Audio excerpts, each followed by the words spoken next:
papawala na. Nasa ano na po, mahigit 50% na yan. Yung Healing Galing Oil ay napakalaking tulong. Ikaw ba naranasan mo maghilot habang sumasakit with Healing Galing Oil o si mama lang talaga? Si mama lang po. Si mama lang. Okay. Yung mga walang kasinsipag na mama, na katulad ni Merly, pwedeng kayo po ang gumawa sa sarili nyo, no?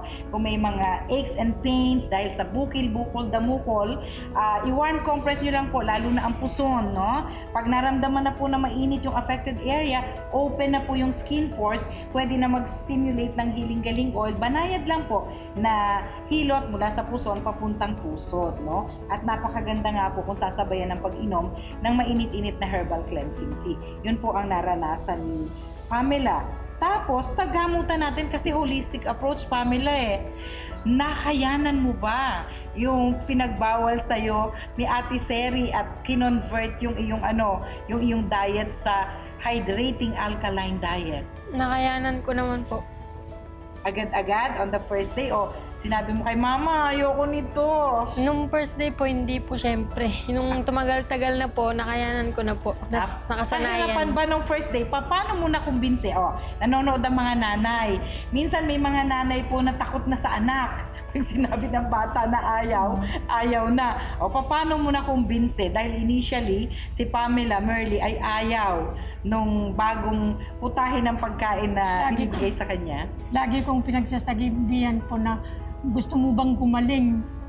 Ako. Anong sagot? Kung gusto mong gumaling, umamatay ka na kako. Gusto daw gumaling siya. Kaya minsan, doktora, talagang umiiyak siya. Umiiyak na rin ako. Bakit ka umiiyak? Dahil hindi masarap yung ulam. Matabang. Matabang daw. Pwede naman lagyan ng asin. Kasi po, sa holistic approach, no, the Healing Galing way, mabilis po na nawawala yung problema sa bukil-bukol damukol kung i-convert natin to alkaline hydrating diet, di ba? Tinanggal po sa diet ni Pamela ang lahat ng may asim. So, walang sinigang, walang kinilaw, walang paksiw, di ba?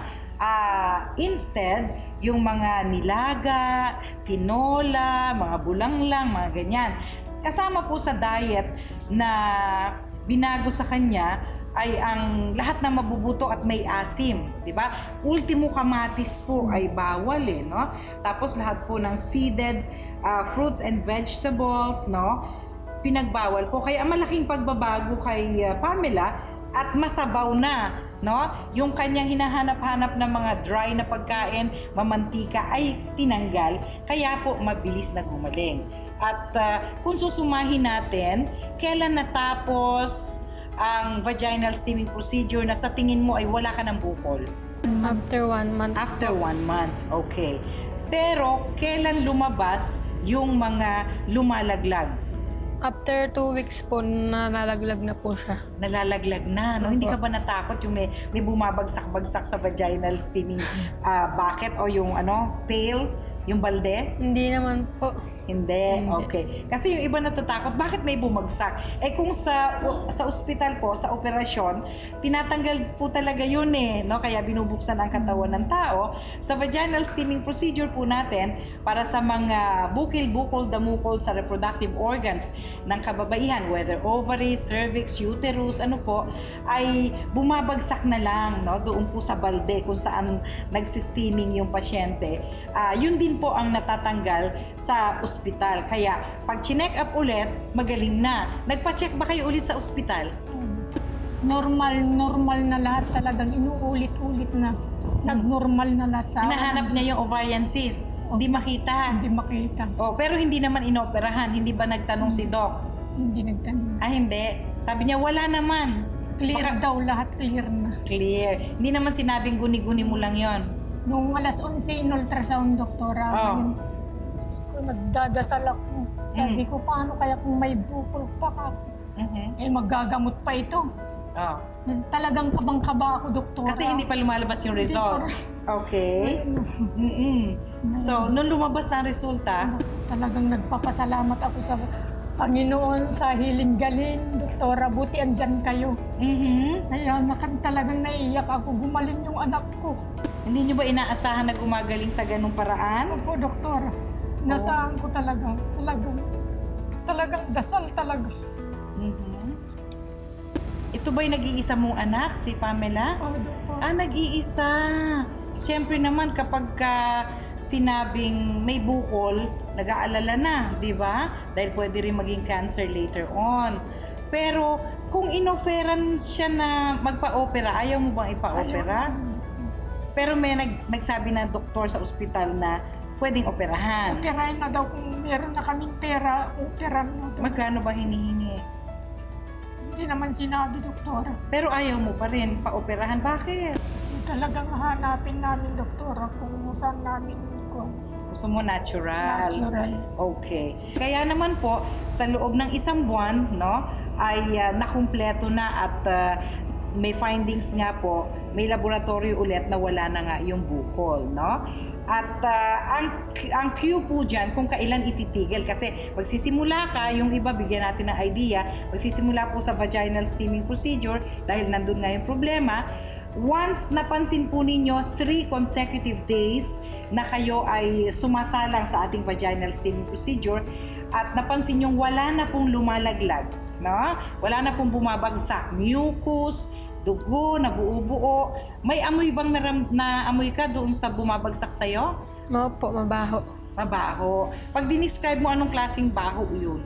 Hindi mo na po makakayan, basta po mabaho. Talagang hindi magandang amoy. Opo. Tapos maitim-itim ba yung mga dugo na bumabagsak? Maitim-itim po, dark. Ayun.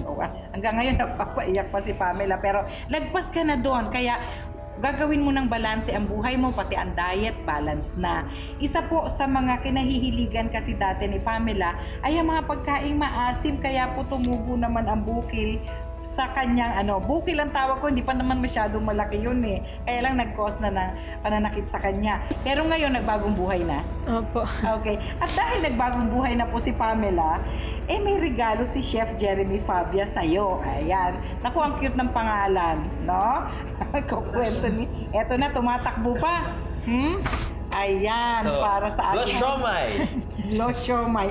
Kasi may blossom ng bulaklak na nga ng saging. Nakatikim ka na, kumakain ka ba nun? Opo. Pero anong luto ni Mama ng bulaklak ng saging, ng puno ng saging? Anong luto ni Mama? Ginigisa po. Ayun, gisa. Mama, gisa ka ng gisa ha. Sabawan mo kasi. Sa susunod, may mga sabaw na iwas na sa gisa. Lalo na ngayon habang kinukumpleto natin yung pagkinis ng balat ni Pamela, no? Maraming banana soap ang isasabon mo dyan. Pwede mong i-alternate ang lemon soap, no? Yung hiling-galing lemon soap at banana soap, yun ang i-alternate mo, yun ang mga pampaputi para sa balat. Ngayon, tikman mo na. Ilagay mo na ng sauce, Chef. Meron na. Ayan, meron na. Tignan mo naman kompleto serbisyo. Maraming po salamat mga kapatid sa oras na iniukol nyo. Sana ay may natutuhan po kayo sa isa na namang episode ng Hiling Galing dito po sa TV5. Kahit na bukil-bukol damukol, may pag-asa po yan na gumaling sa natural na paraan ng paggagamutan sa non-invasive operation natin. Pero kailangan po holistic ang approach. Maraming salamat, Chef. Thank you, Doc.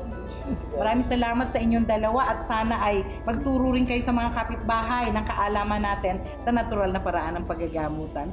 Ako po ang inyong kapatid sa kalusugan, si Dr. Edinal Calvario, na lagi nagpapaalala, kapatid, may hatid na kalusugan, ang lunti ang kalikasan. Happy healing morning po. Ayan, pwede mo nang kainin, hindi na titigil si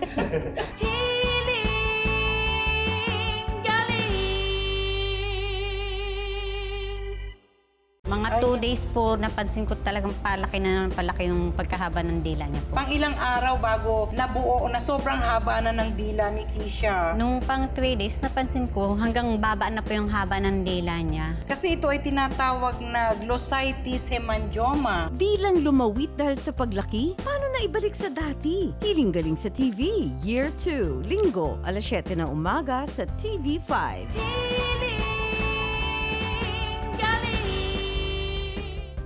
Isang mahalagang paalala, ang Hiling Galing main office sa Novaliches ay bukas para sa regular free consultation. Lunes hanggang Linggo, alas 9 ng umaga hanggang alas 5 ng hapon.